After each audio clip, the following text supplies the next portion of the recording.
Hello, my friends. I am glad you are here with me. I would like to add something to my last video. The young man I told you that I had an ongoing relationship with that would come over and I'd fix him a sandwich and give him money for cigarettes. My friend and I, when he did have SSI, he had it on two different time frames. We would go and we would help clean his house. He either did not have the ability, he didn't know how, or just didn't want to clean his house.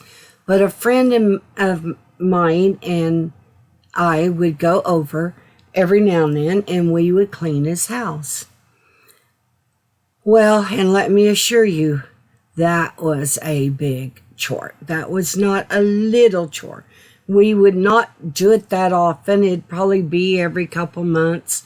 And we would take out huge sacks after sacks of garbage. He ended up in this one house and we went over to help him clean. And I could tell he did not want us there. He did not want us to clean.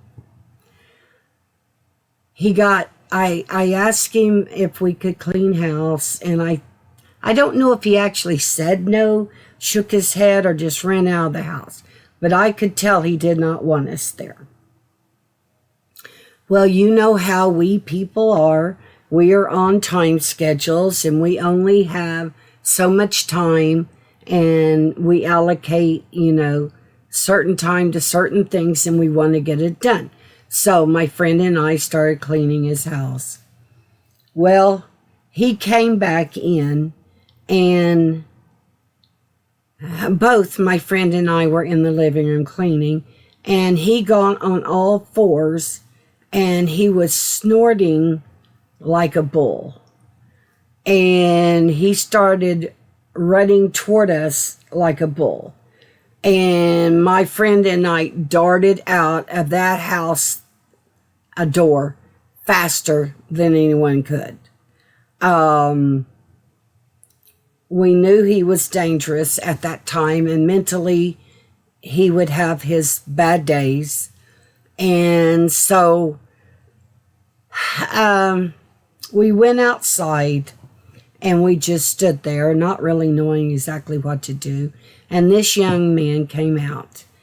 And I don't know how I can describe this to you. But he came out, and he was probably 3 feet from me. And he had his hands like this. And he was trying to go for my throat to choke me. And it was like there was an invisible barrier between me and him. And my friend and I was so amazed at this invisible barrier that we just stared. We should have just got up and ran and got in the car and left, but we just stared. Well, after he couldn't reach my throat, he turned around and he went into the house. So my friend and I wasn't sure exactly what to do. So she said she had a friend that was a preacher that she would go get and see if he would pray with this young man. So we went over to her friend's house and went in and told him what was happening, and he refused. He said no, he would not go out over and pray for this young man. So we went back, and he was still in there, so I yelled at him, and I yelled and said, "Nathan, we're going to go get you a hamburger and french fries." And we didn't see him. We just said it. So my friend and I went and got his food and came back and knocked on the door. He came out and he got his sack. He started eating his fries and was acting as normal as he could be. I had forgot to tell y'all that, and I just thought it might be of interest to you. The next thing I have is probably too long for this video. I'm just going to tell you a little bit about the homeless. I have found out that parents had left 4-year-olds alone with newborn babies. These 4-year-olds would, when the baby would cry, they would get a cold bottle out of the refrigerator and they would try to feed this baby. And both of them survived.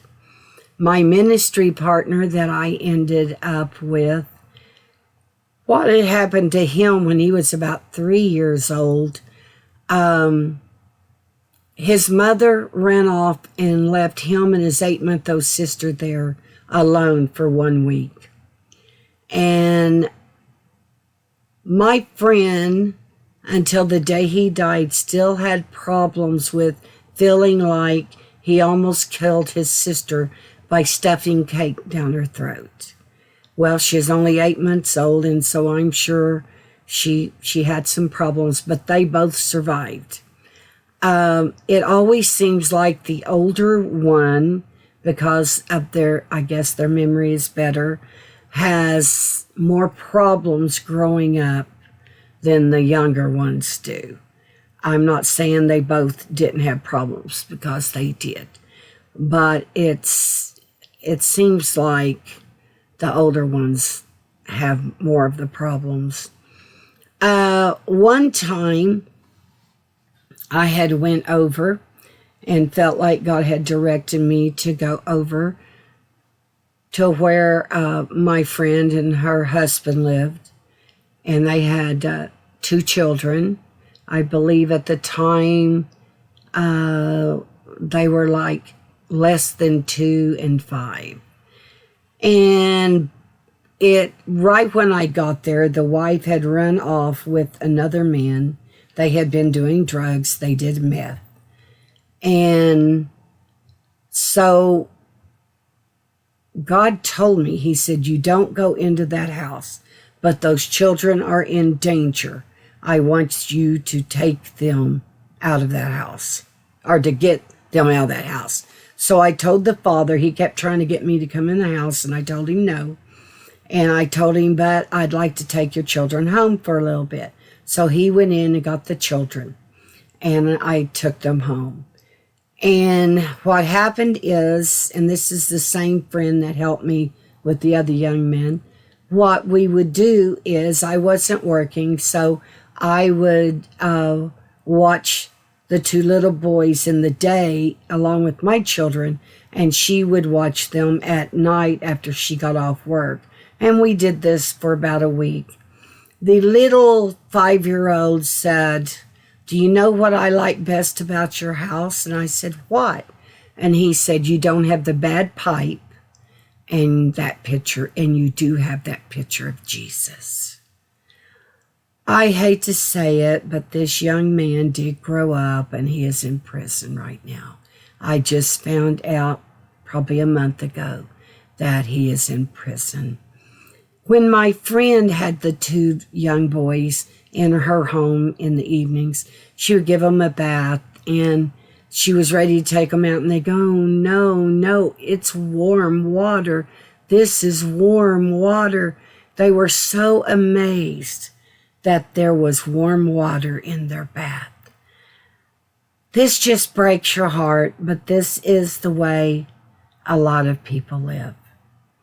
And a lot of people, I'm going to go ahead and say 80% of the people homeless probably have had drug and alcohol problems. And that's part of the reason they're there. A lot of them like being homeless, no responsibility. A lot do not like being homeless. You know, there's children that have lived with their mother in cars. We have a school. Oh, I wish I could remember the name of it. We have a school, Positive Tomorrow. We have a school named Positive Tomorrow, and you can live in your car and still get your child in school. So there are ways to help people. Some it will help throughout their lives, others it won't. The main thing is God wants us to take the moments and do what we can to help others, whether it's a smile at the grocery store, whether it's offering someone a Dr. Pepper. It doesn't matter. Just make a positive impact on someone's life, starting with a smile. That's all for this video this time, and I thank you for being here. It really means a lot to me that you are here with me. And I hope you have a wonderful, absolutely wonderful day today. I'll see you next time. Bye.